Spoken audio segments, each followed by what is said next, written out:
God bless you. It is Dr. Brenda Bowers. Between yesterday and today, did you identify pain in your life? Did you grapple with understanding its purpose? Did you recognize how much pressure the pain is putting on your life? Have you felt like it's not worth it? I just can't keep doing this, whatever this is, then you're at the right place at the right time. I am here as the founder of A Word for You, our S Corp, and Seeds of Wisdom in the Ground, sowing our 501c3 at a federal level, which is also recognized at the Wisconsin state level. So whatever you decide to donate on the not-for-profit side, or if you want to invest on the profit side, we welcome either.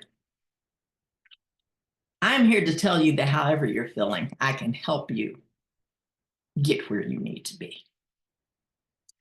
I am putting myself out here so that my integrity and commitment to myself and to God can be revived.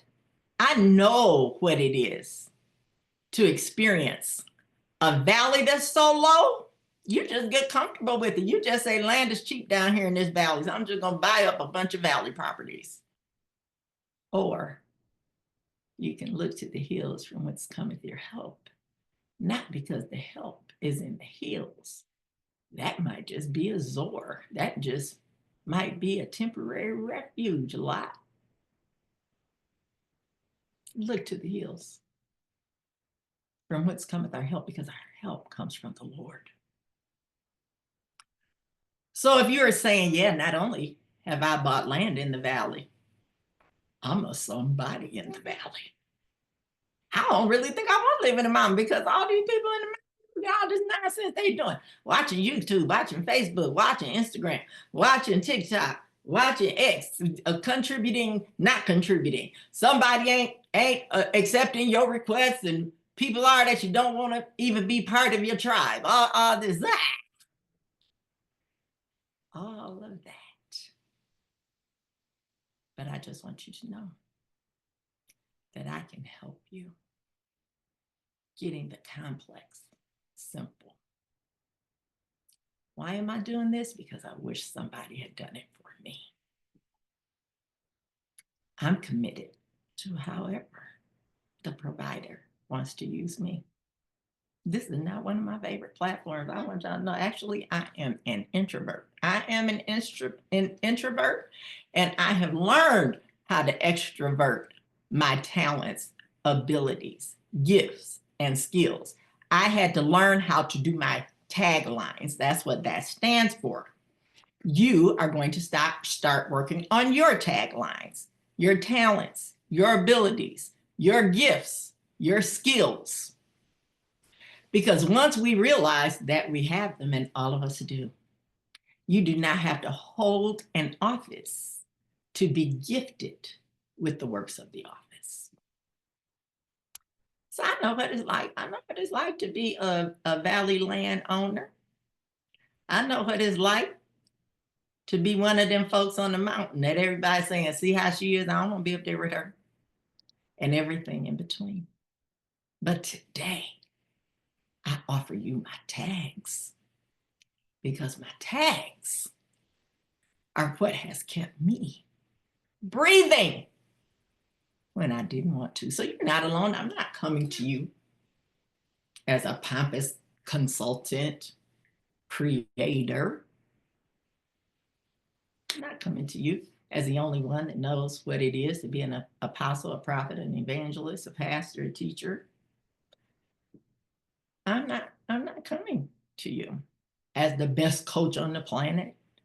I'm just saying to you what God has said to me, and that I am embracing in my own life. He had it right the first time with me. But because of the pain, the situations, the circumstances, the people, and trying to fix the world and be bigger than Jesus himself, I know what it's like to lose everything and then build it back again.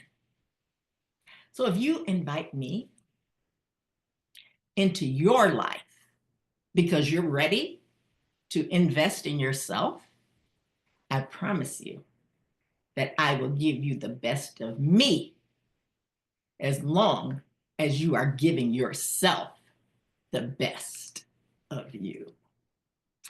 We're already at day 11. This 1-1 is very interesting because it is found indivisible as it stands alone.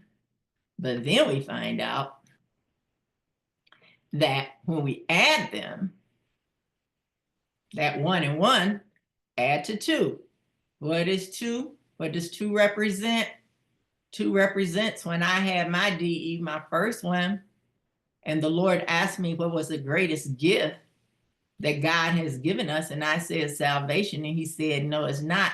And I said, yes, it is. And I have told those of you who are close enough to me, I said, if I wanted to go back, I just want to go back and say, I'm sorry. How come I'm having a conversation and telling God that he ain't who he is?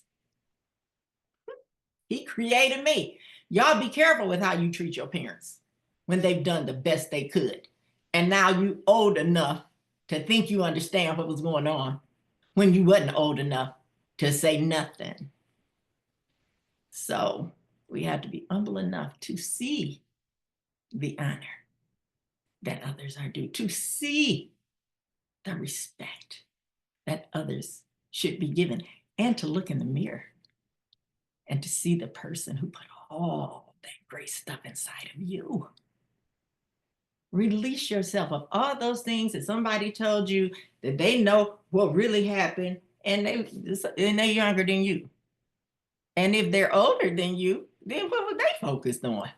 Because I can tell you this, anybody that, we talked about the century yesterday and the millennium. So we're in this third millennium and in the 21st century.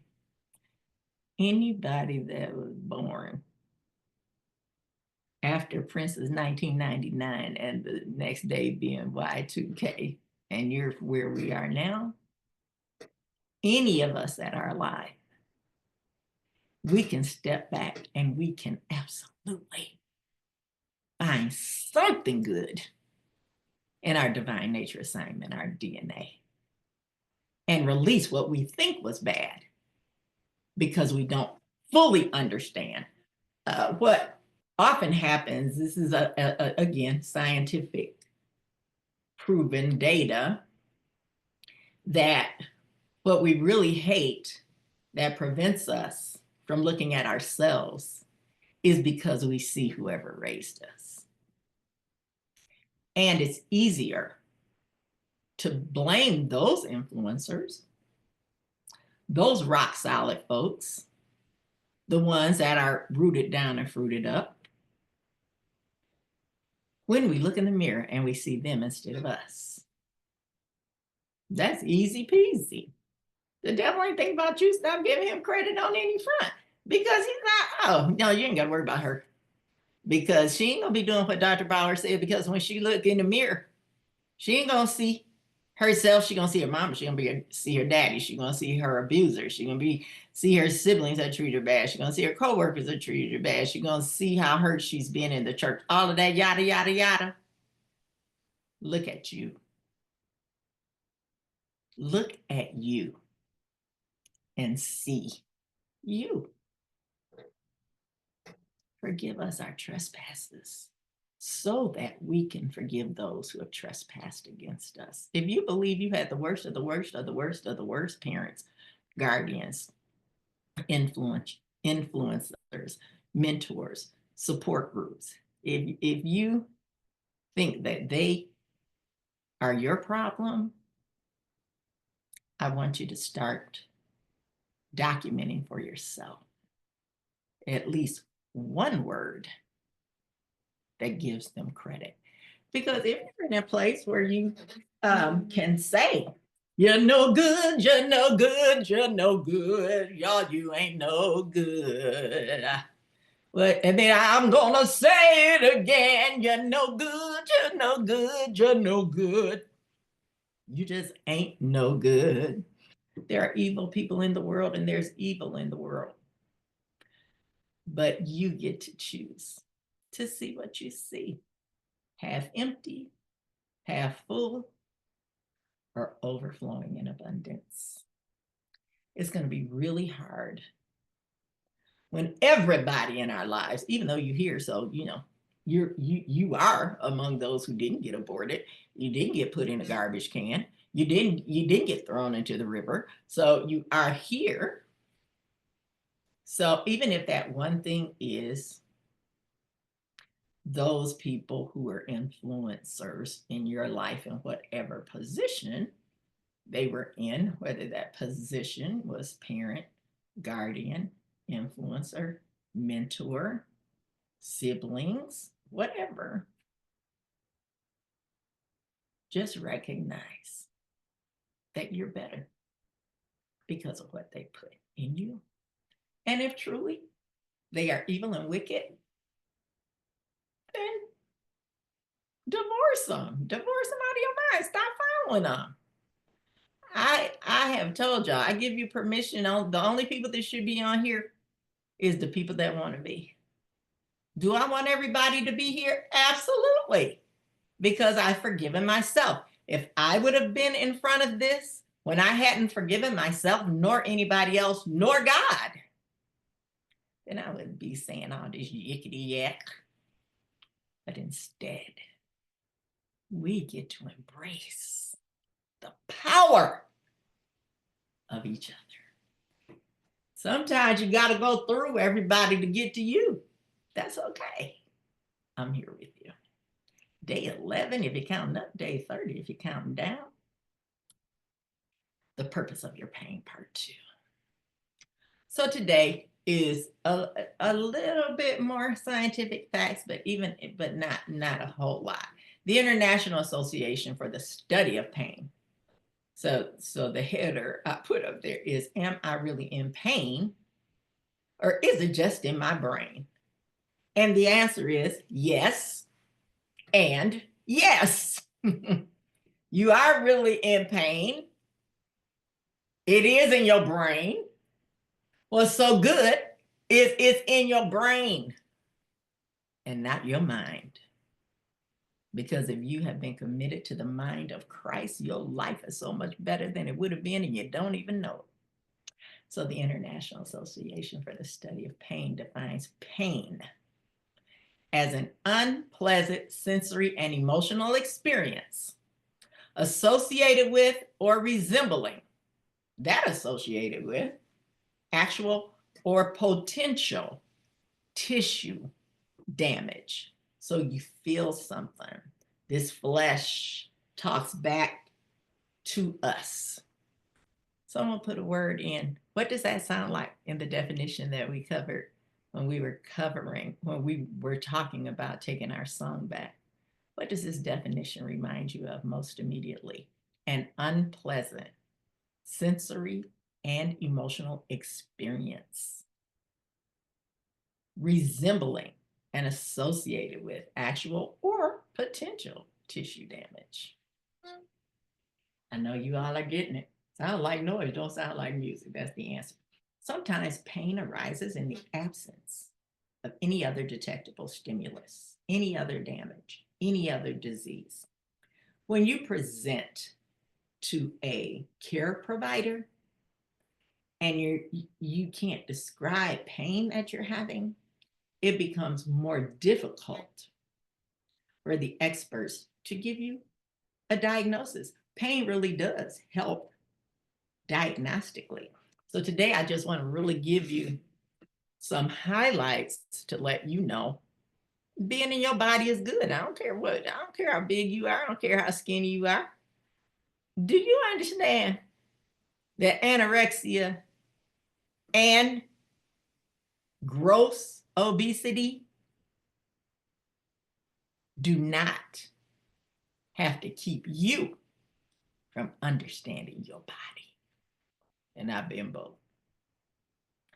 Psychological factors. So brain versus mind. I just want you to put that seed that there are things that can happen with the brain that do not have to impact our mind, Our brain is physical, our mind is spiritual.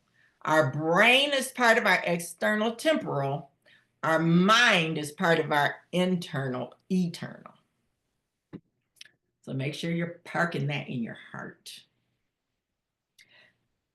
In medical diagnosis, pain is regarded as a symptom.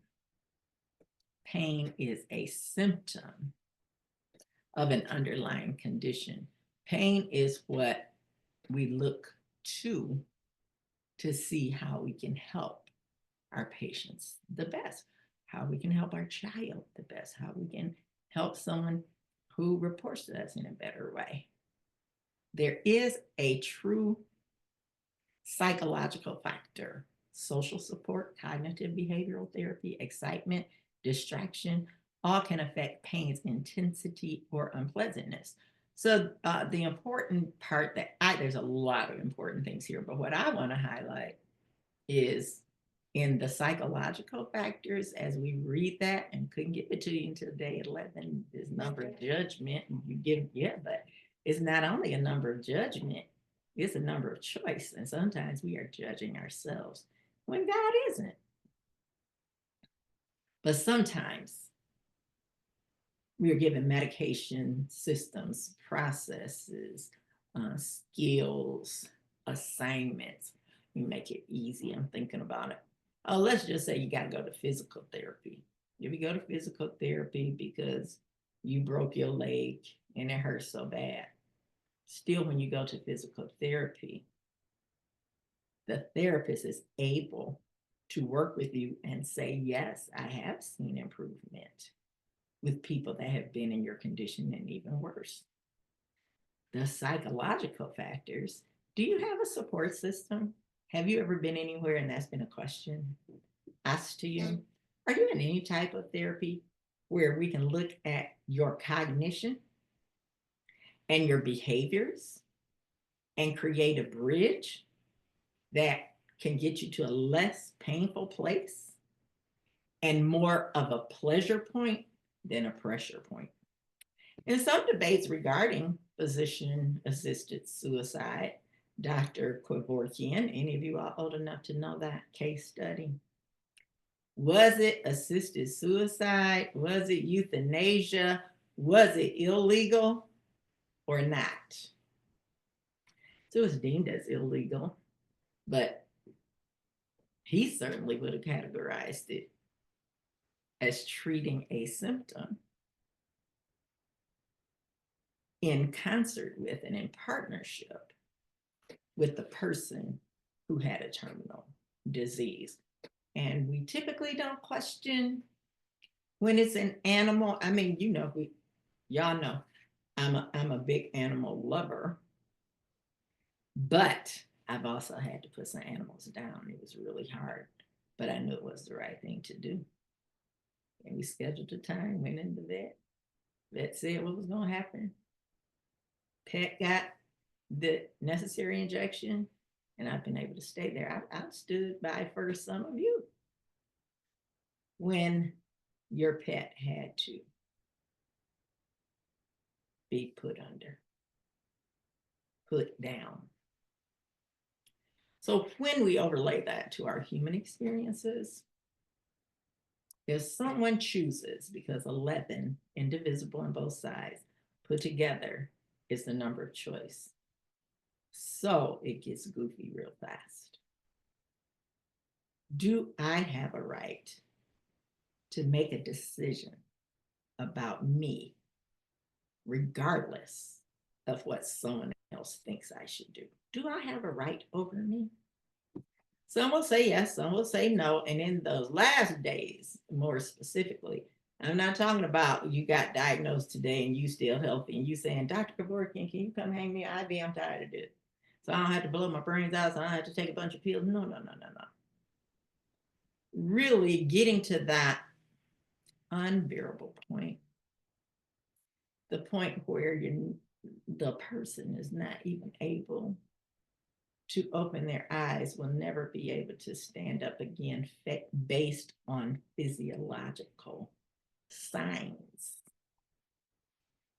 When human beings start no longer having active pain receptors, that's a huge indicator. If you can't identify your pain, then the point of pleasure in your life become more compromised. So it's a debated topic, and you can put whatever your side is. This isn't a, I'm giving you information on this one. I'm not giving you an opinion. I'm just giving you some true facts so that you can understand what's going on with your body. Your external temporal must remain subject to your internal eternal, because if it doesn't, your body will wear out before your assignment is over. So in this debate and this argument that continues, pain has been used as an argument to permit people who are terminally ill to end their lives. So now, somewhere between palliative care and hospice, in America, we have lived under a government structure that if someone is truly diagnosed as being in hospice, then they would have to, their diagnosis and their degeneration of their body would suggest that they wouldn't be able to maintain this state for more than a year. If you think it might be 2 years, then maybe we should put them on palliative care and treat the symptoms to reduce their pain until and unless they flip into that more terminal hospice state. Transition management. It's something that I've been teaching and preaching a long time, and usually with a significant amount of pushback. What tends to happen when we look to our religious leaders to define where we are in our body, even when we're at a point to where our blood pressure is no longer sustainable, our brain waves have no more activity, we know that the mind can still hear, because we may get a response even during that transitional period of time. So what am I doing? I'm saying, Jesus, I'm looking to the hills from which cometh my help. My help comes from the Lord. That's all I'm doing right now. Just make sure that I say this in the correct way, most correct way. That gives you the opportunity to choose as you're making decisions. And if you do not have an advance directive in place, get one. Who do you want to take care of your finances? Who do you want to take care of your medical decisions? Not when you die, but while you're still alive, but no longer able to make the best decisions for yourself. Then you better have somebody that knows you, that supports you, that will respond based on you. And it's easy. It's hard being the person, and I've been the person. Sometimes when certain people transition, or we know that they're moving in that direction, I do say, Lord, do I have to be the person this time? Because it's really hard. Being a power of attorney, so that means the papers are in place. A durable power of attorney means that the power of attorney has been activated. So don't be afraid to put it in place now. Identify your power of attorney, your POA.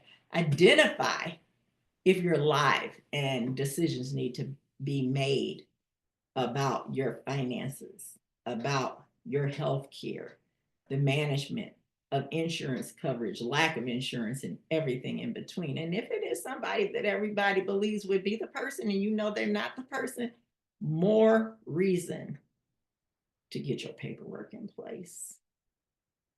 So whether they call it an advance directive, or a living will, I actually think advance directives is a harder term for the common person. If we say living will, this is like your will for when you die, except you're still living.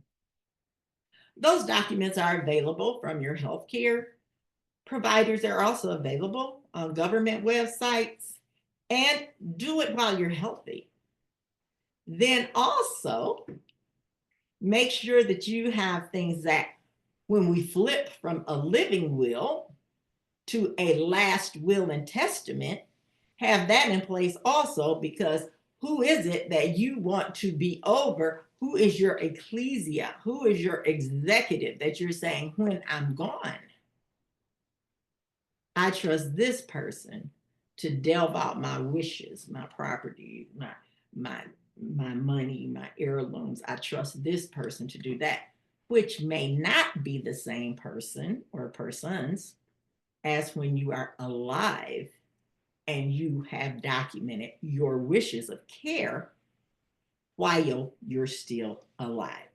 Advance directive and living will, it's in place if something bad happens to me and immediately I can't make decisions. If I have the advance directive / living will in place with power of attorneys listed, with signatures being there along with being witnessed with a date and time stamp, now I can actually live longer because I ain't worried about, oh, don't nobody know what I want to do. People say I want to be cremated, but I ain't trying to go to hell if I'm cremated. But I don't see nothing in my own studies when I'm praying that I'm gonna go to hell if I get cremated. I just thought maybe somebody wanted little ashes of me, but all that, or the only way that I can be buried is if I'm above ground. Y'all better not put me up under no dirt. All of those things, the after the fact that go into a will and testament, when you are in your right mind, don't ever let anyone coerce you into telling you who it should be, into telling you what you want about you. Because this is critical. It is when you are taking your pen of authority. I was just looking to see if I have one. So I have a pen. I've been authoring my story. But if I have to ever give this pen to anyone else, it will only be because I can no longer be my own author.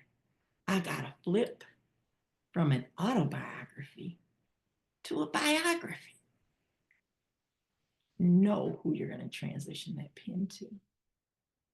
And then it may be the same person or persons, but it doesn't have to be. That when I actually can't even pick up my pen, I'm not even aware that there is a pen.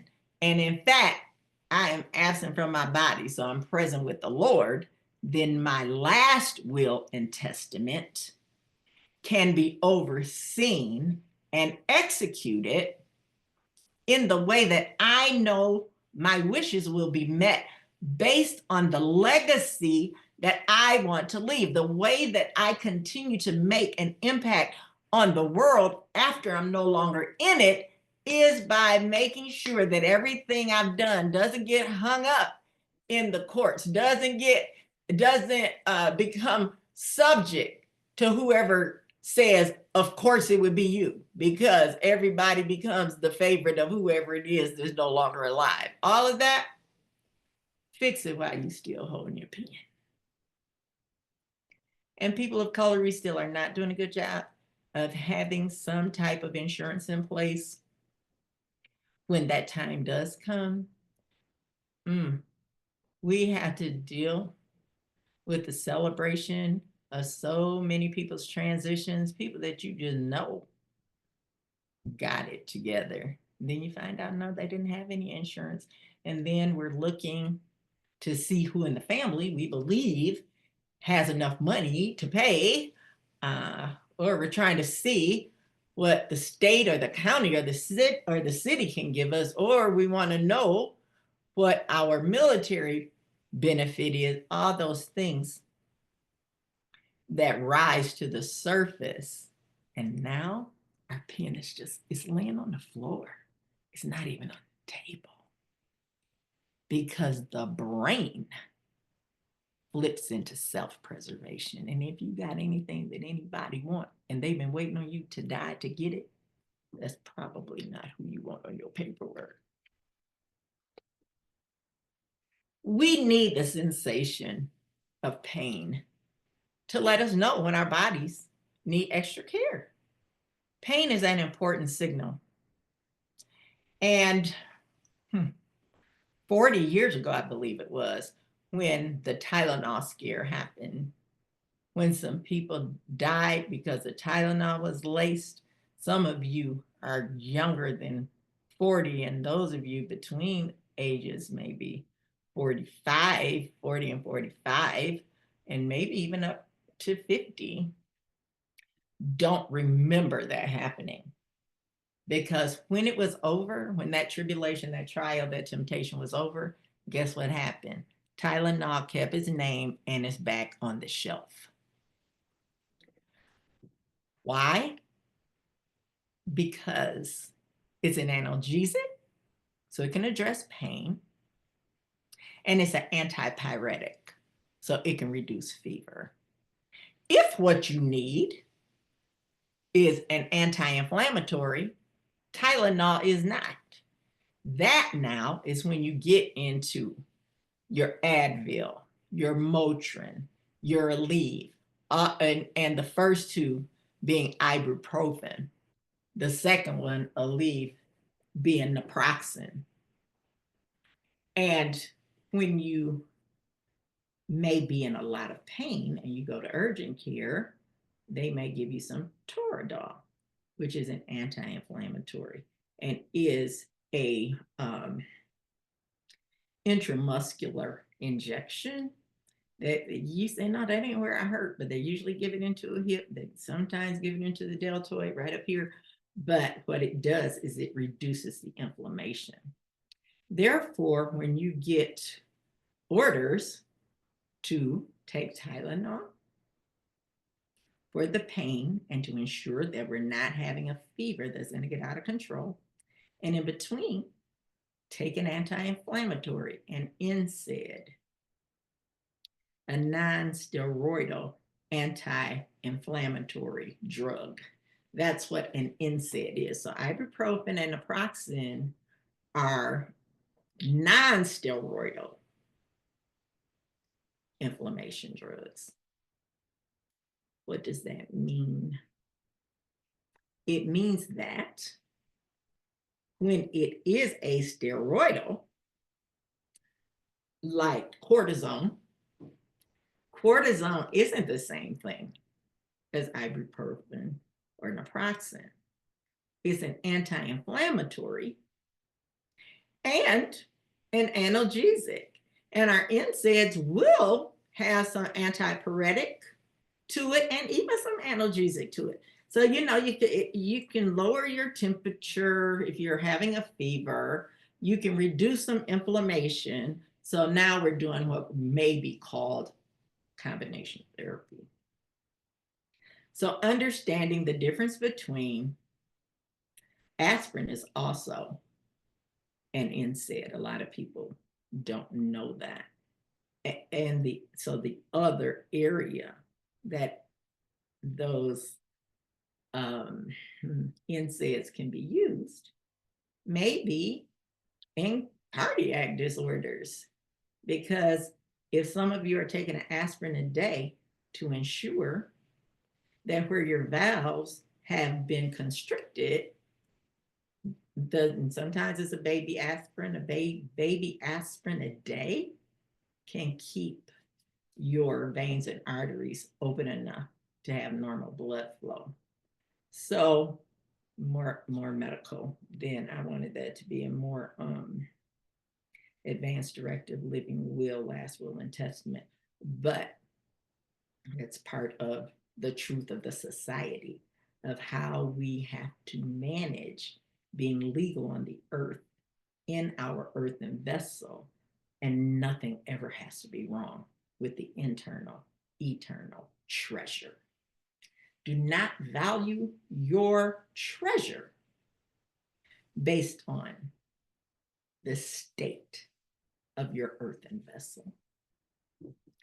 So often, as religious leaders, when people are getting really bad, they say they're going to go, think they only have a couple minutes left, and two scenarios. Okay, so now your spiritual leaders on their way and they don't make it. Then there are some people that are never going to follow you anymore because they are just like Mary and Martha, and they're saying, if you would have been here, my loved one would not have died. And then there is, as spiritual leaders, I'm in that number, we are called because of how we pray and because of having the gift of laying on of hands, of ministering in the Holy Spirit for individuals for a really long time. And we're trusted with integrity. But sometimes when we get there and we look at the state of the body, we immediately, I'm talking about this religious spiritual leaders, and thank God for the chaplains and the work that they do across denominations, regardless of the denomination of the facility.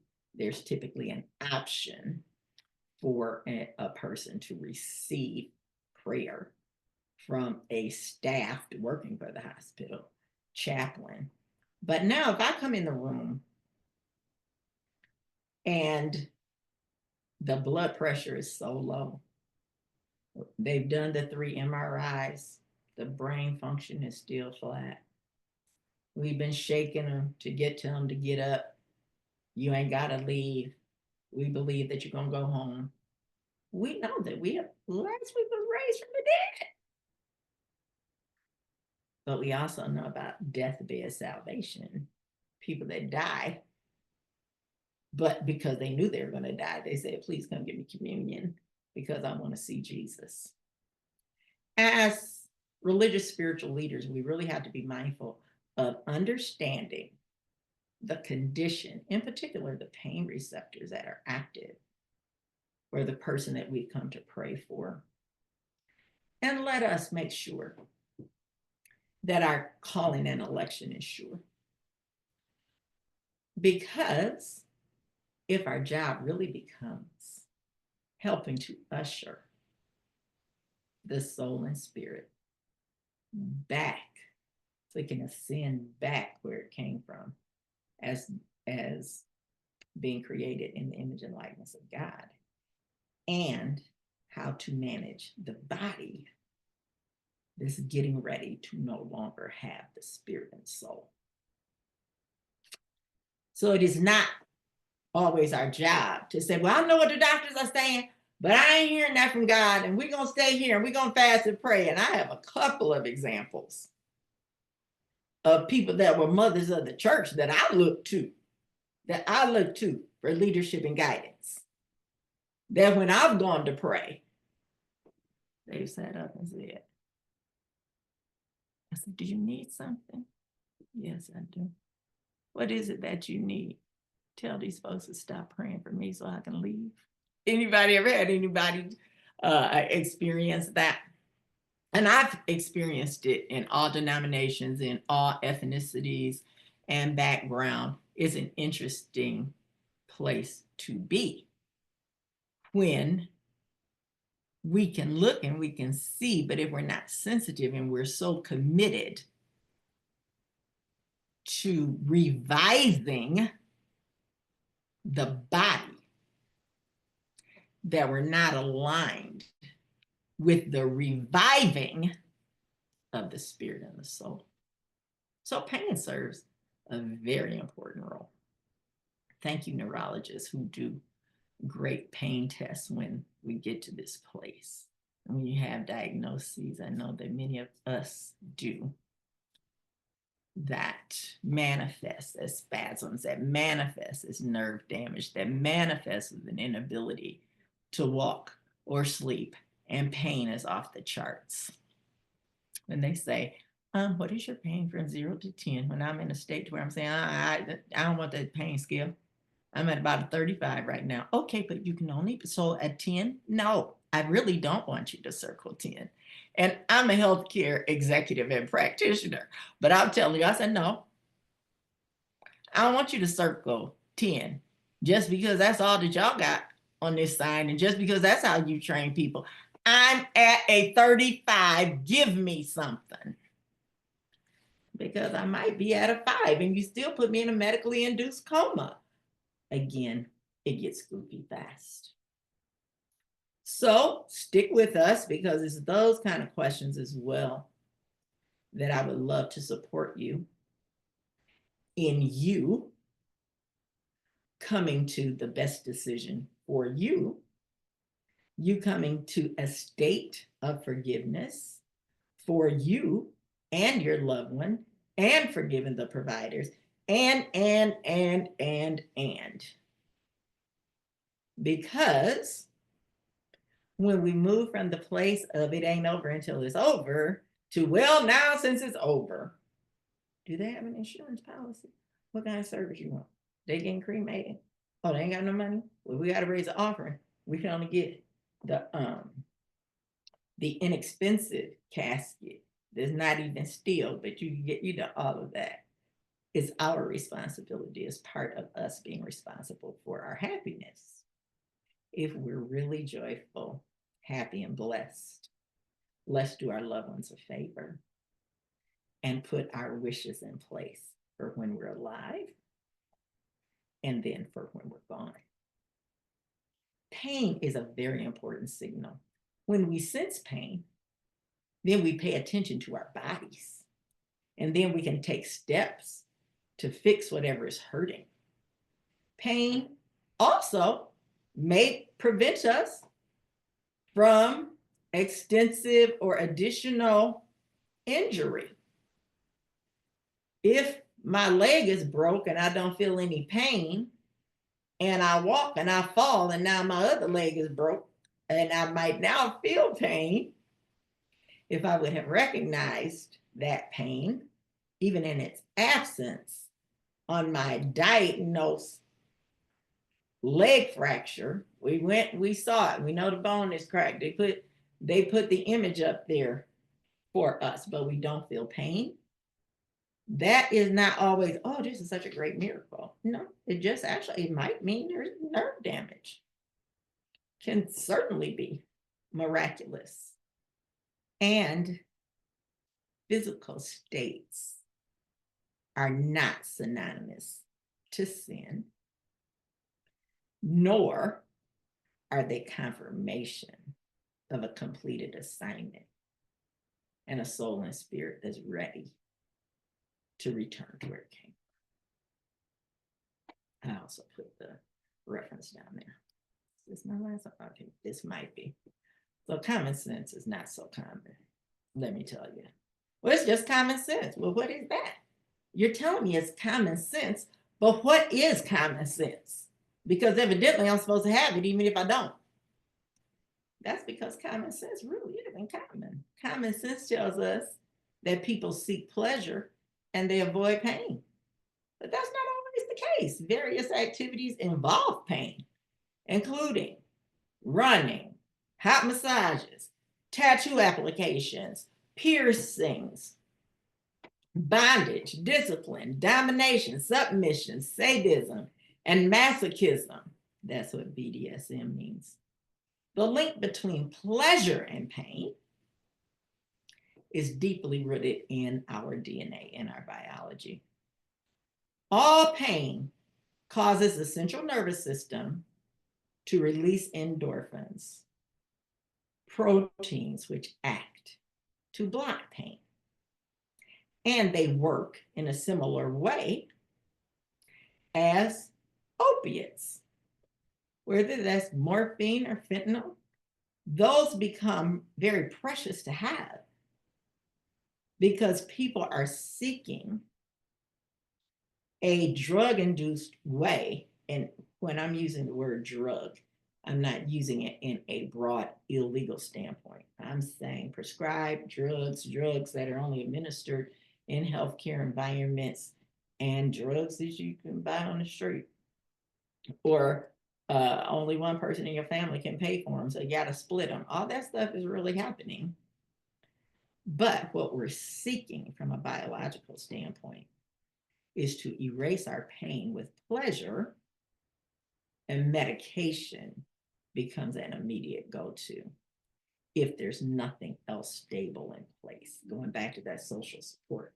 This is when, if we're sheep and we don't have a shepherd, we're lost. If we're a goat, we might be the squeaky wheel that gives oil, or even a copper can. If we are sheep that are gone astray, you can hear a sheep when a sheep is in pain because the bah is different. There's a different sound. So the relationship will come to no surprise to those who run. Bursts of intense exertion release lactic acid. Lactic acid is a byproduct of the breakdown of glucose with oxygen, and it is in very short supply inside of us. So you're seeing multiple diagnoses in that one sentence. Lactic acid, if released in large enough amounts, can make our body toxic. So toxicity isn't just something that happens with relationships. Our body, when it's not at equilibrium, when it's saying, well, yeah, I could balance it, but now I can't. Or if we're running and then that lactic acid amount changes and we get a spasm, a charging horse, a cramp while we're running, and then we got to get out of the race because the charging horse is just too painful. The acid irritates our pain receptors that lie in our muscles. You biologists, we know that muscles really can only contract. We have to add something to them to make them relax. And that resulting condition, there's a gabillion of them that your diagnosis may be, but they will typically always include decreased protein, decreased D3. So we have to look at the protein that we're taking. Now, in the season that we're in, we can't say, oh, well, it's just corned beef. I love that fat, don't you? Let me tell you, I used to love that fat and the fat on the roast beef. Ooh, get crisp and hot. Until I had to make a decision if I was going to eat it and still having it crispy and hot and enjoying and fulfilling my endorphin need, because I'm trying to stay in a pleasure zone. And if you tell me I got to give up my fat, that's going to put me in a pain zone. And we're always going to try to get to pleasure. Glucose, when we see that, we typically think about diabetes. And because of the number of generations on the planet right now coexisting more than there have ever been, we not only see child diabetes or type 1, but we're also seeing this incredible, constantly increasing diabetes diagnosis called type 2. And it has an adult onset. Most of the time, I'm not giving you advice, I'm giving you information. I changed the word to many. Many of the times, if we reduce our lipids, reduce our fat, reduce our sugar, manage our carbohydrates, we can truly reset our systems by eating our words first. And digestion, I can't go down that path because digestion is very close to my heart, and teaching people that digestion starts in the mouth, but it really starts with choices. So it really does an 11th thing. So we got to choose right versus thinking that everything we're doing is a give up instead of recognizing there's pleasure beyond my pain if I'm willing to take ownership of my health and do what's necessary to get to the pleasure point away from the pressure point away from the pain. So pain management is a very important department. They do a great job, and it is one that I appreciate and support being in place for those of us who have chronic pain.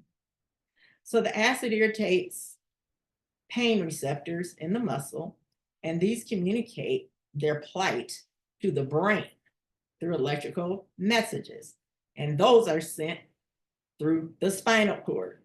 The signals are then interpreted as a burning sensation in our legs, and it usually causes the runner to slow down and in some cases stop. Pain, pain, go away, don't come back any other day. That is until the nervous system's control center, the hippocampus, kicks in. This seahorse-shaped portion of the brain responds to pain signals by ordering the production of the body's own narcotics, the body's own endorphins, because the way we are created, even in our external temporal, we have everything in us that we need to live a healthy life. We may have to revive it, but we were born with what we need. So the proteins bind to opioid receptors in the brain and prevent the release of chemicals involved in the transmission of pain signals. That's why it's important on the illegal drugs that we're looking for that euphoria that is very short-lived can then create different chronic situations and can also mask what you're really dealing with. Morphine, heroin, all of those things that we are putting in our bodies versus learning how to activate them because they're already in our body. So meanwhile, the pain of intense exercise also causes a spike in another one of body's painkillers, anandamide, and that is known as the bliss chemical. It binds, look at that word, to cannabinoids, because we have those receptors in the brain, to block the pain signals. So there's this thin line of getting pain therapy, but then if the pain therapy blocks our receptors and we're not feeling pain, then it can increase the injury. So the things that we're putting in our body, whether it's cannabis, whether it's heroin, whether it's morphine, whether it's fentanyl, all those things we're taking because we're trying to find that same thing that already exists in us because God put it in us when he sent us here. But we don't talk about it, we don't teach it, and then most of us don't even know that we have pain receptors already in our body. And if we destroy our natural pain receptors, guess what happens? Yep, drug addiction. So this bliss chemical blocking the pain signals, giving us this warm, fuzzy pleasure, sometimes emulated by marijuana, alcohol, binds to those same receptors. So then adrenaline is produced in response to pain, and it adds to the excitement in our running example by raising the athlete's heart rate. You think you can, you think you can, you think you can, you know you can. Because now we're going to take not non-steroidals, we're going to take steroidals. Again, increasing what's already in us for the sake of performance.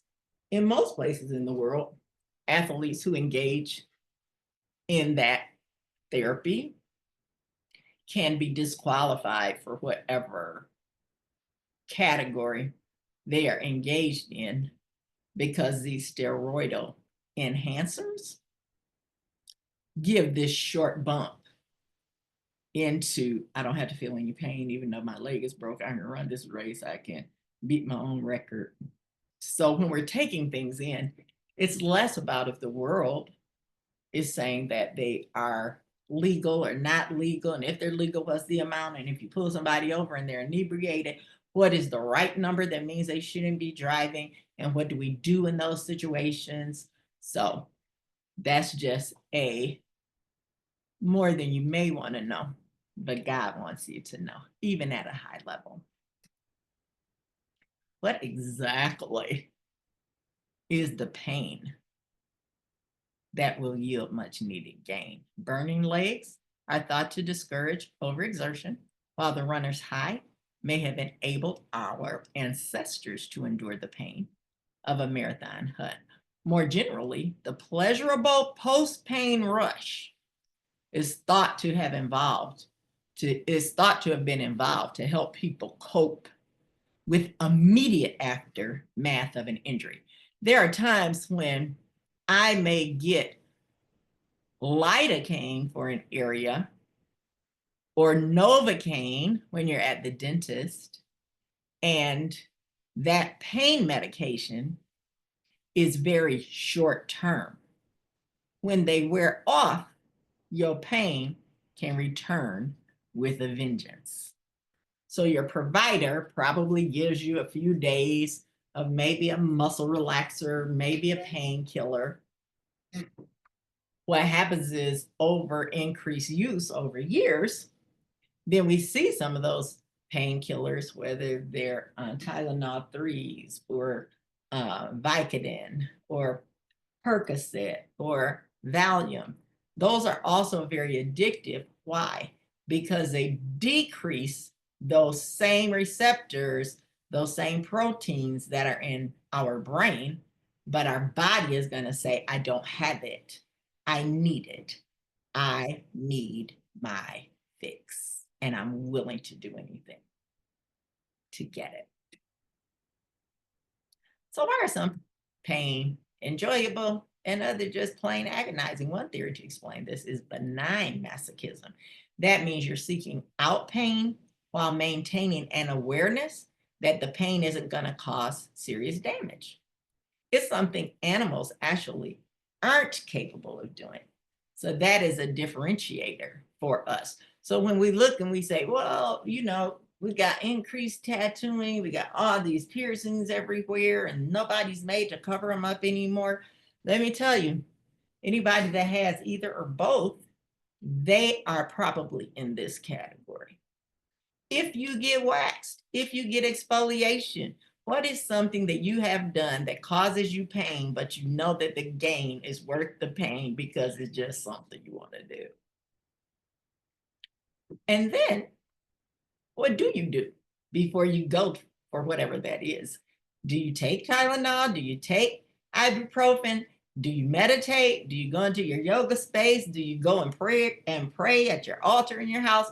What is it that you do when it is benign masochism and you've made a decision that you're willing to undergo the temporary pain of whatever you've decided to do because you know what stopping sense is? Animals don't have that. This is uniquely a human indulgence. Scientists have tried and failed to induce a preference for chili in rats. Animals have been trained to self-harm, but only by positive reinforcement, in which animals are taught to associate pain with reward. So as research studies, and this is absolutely older research that continues in its longitudinal fashion to prove itself to remain the same. When you test an animal, in this case, they're talking about specifically a lab rat, that's where the term comes from. They have been trained to hurt themselves, but they do it by positive reinforcement. I want you to slit your throat. And a rat can't slit their throat. I'm giving you an exaggerated example. Because if you do, I'm going to give you some pellets. Back to predator preyed and preyed up, which was yesterday. We can be in a position to where it's not even voluntary harm. We're doing harm because someone else is requiring us to hurt ourselves in order for us to be rewarded for something truly we can obtain, we can institute, and we can maintain without those things happening. Generally, when an animal experiences something negative, it will then avoid it. And that's a quote from Paul Rosen in the University of Pennsylvania, who probably is retired now, but you can search this. It's an easy find to look at. I'm not asking you to take my word for any of it. This is where I'm giving you today. So when we get to Monday, tomorrow, when we get to the 22nd, then you will kind of have a basis of what we'll be talking about, because then in the third pain session, I'm going to bring these things together and give you the hidden hack that's going to put you in a position to be able to move from pain to pleasure without having to pay a pusher. But benign masochism is something that Rose is something that those who engage in the BDSM won't find surprising. Mistress Alexandra, a professional sadist based in London, explains we make a difference between good pain and bad pain. Bad pain indicates that something is not right, something we have to pay instant attention to. Then there's good pain, which is enjoyable. For example, when the shoulder starts pulling during bondage, that's potentially unsafe. So we're willing to release that which is unsafe. The theory is also thought to explain why we seek out and enjoy other intrinsically unpleasant experiences, such as fear-inducing roller coasters, sad movies. How many of you have a movie and you don't watch it until you get your tissue, until you get your comfort food, mashed potato chips, pizza, macaroni and cheese, whatever. It doesn't matter. Cookies, cake. It's when we are being very deliberate and saying, I'm going to do something because I'm getting ready to cry. But this movie is so good, it's worth the courage. Or we're at an amusement park and you say, oh no, I ain't taking him or her with me. They don't get on no rides. Why do you go to an amusement park if you're not getting on rides? Because I want to be in the park in nature, but not induce pain. But that doesn't make it right or wrong. So we don't want to polarize to take our pleasure. Again, I'm holding my opinion so you can just see the facts. So for us as human beings, we can conclude that pain and pleasure have always been intertwined. So don't let anybody tell you that it's an easy fix. It's actually hard to discern between the two, depending on what you're seeking from the pain and or what you're experiencing from pain, voluntary or involuntary.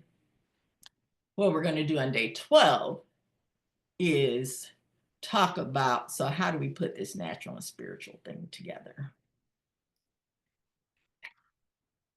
Persistent agony, increasingly negative, having uncontrolled radiating turbulence.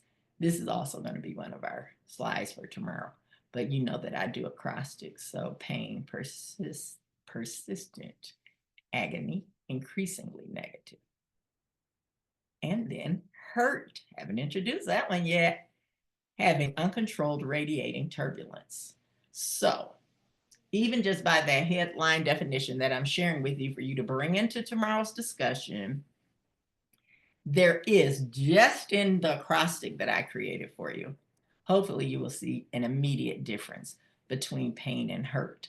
I want you to know there is a difference. Was Jesus in pain or was he hurt? Well, as we search scripture, we will find out the answer is yes. We heard him as followers. He was definitely put in pain in the crucifixion. The prophet is not without honor except in his own country. That hurts. Pain is a key indicator that provides sensation, and it may attribute to or contribute to sensations, S-I-N station. So it can provide a sensation that can attribute or contribute to a sensation. Although pain is defined as a sensory and emotional experience, it is traditionally researched and clinically treated separately from emotion. So what is the difference between the two, hurt and pain? Hurt and pain are really quite similar. They're related to ache, to sickness, to illness. But if we understand the difference and we're able to distinguish if somebody hurt your feelings or if you're experiencing pain. So the main difference is that we use pain for a distinct and specific feeling, and hurt is a more general, broad discomfort that we're feeling that may have nothing to do with injury. Hurt is also often used as a verb, while pain is rarely used as a verb. Pain falls in the person, place, and thing category of a noun. Hurt is more often an action or inaction. So those are a couple of ways for you to start differentiating before I come back and put it all together tomorrow with the hack that you want to know. Difference. I will do this again tomorrow. But pain, ache, hurt. When we look at this, what studies have concluded is that pain is a noun, ache is a noun, but hurt is a verb. When you receive an injection, there is a pain as the needle goes in. Okay, it's gonna be sharp, it's gonna be burning. Okay, 1, 2, 3. Right? If you have a headache and you take a tablet, it's because you're responding to an ache. It's not stabbing, it's not numb, it's achy. That does not minimize your symptoms. Sometimes we don't like to seek treatment for an ache. Therefore, we may produce a pain to justify our ache. And we're dealing with hurt because the person that was supposed to pick me up and get me to my appointment never showed up. Pain, ache, and hurt. And we're going to end here. When I cannot say that I feel needy, weak, sad, fearful, hurt, powerless, humiliated, rejected, abandoned, less than, pain, shame, guilt, dependent. Do hurt people really hurt people? That's one of the things we're going to talk about tomorrow. Because as the input, when I feel the things on the left opening of this kind of fish-looking diagram, when I feel those things, the tunnel is I become. So vulnerability to hostility, conversion. Sometimes we're trying to just get people converted from sin and we are missing the point. Sometimes we just need to have a conversion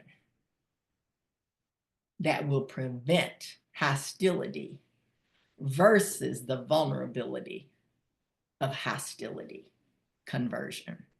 What difficult feelings might I or my partner be having if we can get underneath the hostility, if we can get underneath the judgment, if we can get underneath the withdrawal, and if you can't, then get out.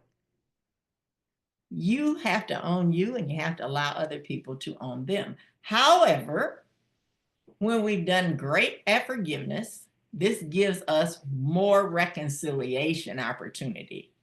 with not just ourselves, but we need to forgive ourselves and become reconciled with ourselves. But this vulnerability to hostility conversion, if we can get underneath what is causing us, whatever this discomfort is, whether this pain, this ache, this hurt, if we can talk through so we're not so hostile, we're not yelling, we're not judging, we're not pointing the finger, we're not withdrawing, but we can actually find space and place to have the conversation that can lead to reconciliation. And again, I say to you, you might be in that place, but if the other person isn't, it's not your responsibility to remain in a harmful, toxic environment, waiting for someone to embrace what you've allowed yourself to be vulnerable enough to learn. So when I put in all of these terms, needy, weak, sad, fearful, hurt, powerless, humiliated, rejected, abandoned, less than, pain, shame, guilt, dependent, I become, what is it that you become? Here are some examples. I become hostile. I become controlling. I become punishing. I become judging. I become resentful. I become withdrawn, and I may even become dishonest. So just look at that list, because when we put these together tomorrow,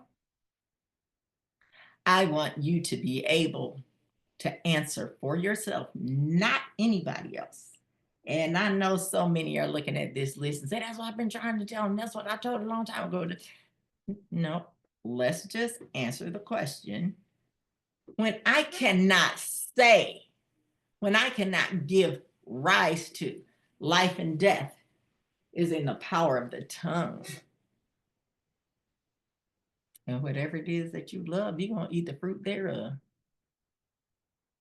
So when I can't say that I feel needy, weak, sad, hurtful, hurt, powerless, humiliated, rejected, abandoned, less than, pain, shame, guilt, dependent, when I can't express it, that's how I'm feeling, I become hostile, controlling, punishing, judging, resentful, withdrawn, dishonest.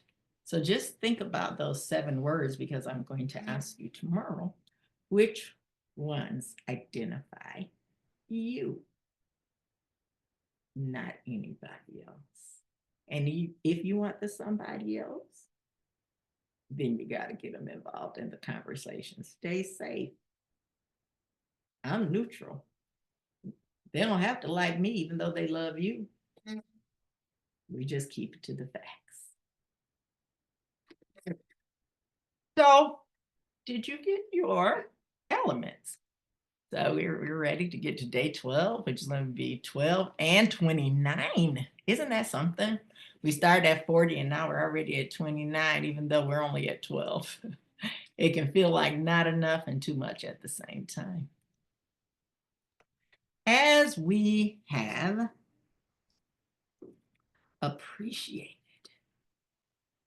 God giving us understanding, knowledge, wisdom to improve ourselves, let us not be afraid to do so. Because Jesus knew when he said, take, eat, this is my body. Take, eat, this is representation of my blood. How many of you know that that had to be hard? We know in his flesh, in his incarnate possession, that he had ache, pains, and he was hurt. So when we commune, when we come together, the other important part is that it gives us an outlet for that pressure of pain. I am trusting God with you for your release. Lord, I thank you for these who have listened to this day 11 and 30. Forgive anyone who wants you to be their savior. I'm asking them to profess you with their mouth, to say Jesus is my Lord, and make that confession in their heart that the Father raised the Son on the 3rd day. and then give them to know that they can stand and be saved. The evangelism is not the hard part, Lord. We can get them saved. The discipling becomes the challenge. Because if we are going to build disciples,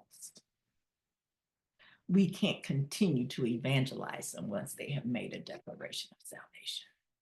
We must teach them how to follow, regardless of how great a leader they may be. So, Lord, as we take this representation of your body and break it as I do now, we take and we eat, and we recognize that this is a representation of your body that was broken for us. And in that same manner, we take this cup, the representation of your blood that was shed for us. And we want to come together and do it frequently, because as often as we do show your return. We trust by faith that you're coming back, because you are our hope of glory. So we look to you as the author and finisher of our faith. But then when you come back, we don't have to hope for you anymore. So right now we have to make sure that our faith is always now. So we take this in representation and in obedience to you.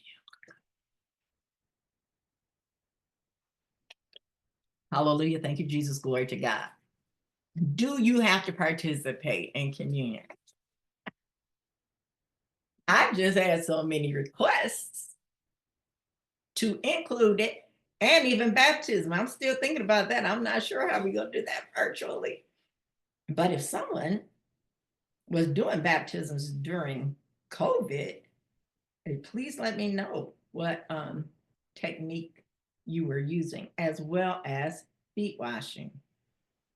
When our churches were open, then we had very structured processes in place to do all of them. And communion is always that one that is more frequently engaged in. Typically, there are some people that baptize every day, just like we're doing communion every day. And feet washing, you know, we the ones, because we say, oh, wait a minute now, what group you about to put me in? Because when I sit by that person, them toes be smelling like Fritos every week. Oh, you ever seen them toenails? Oh my God. And what did Jesus do with the folks that walked in sand? He washed their feet. And Peter said, don't be washing my feet. We worship you. And then Jesus said, okay, well, if I ain't gonna wash your feet, then you ain't gonna be saved. Oh, okay, then wash my feet and my whole body. Well, the Lord, he didn't say, I'm gonna wash your whole body, Peter. He just said feet. It is just interesting, the magnificent leaders that most of you are.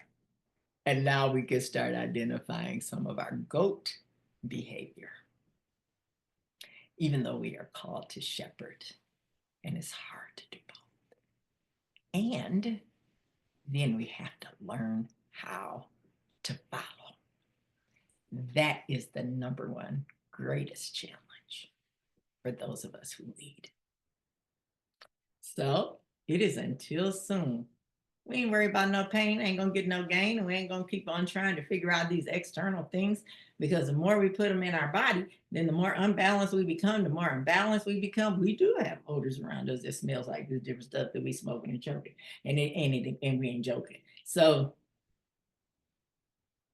just know that I'm praying with you. I'm praying for you. I'm interceding on your behalf, and it is my humble pleasure to do so. So it's always only until soon.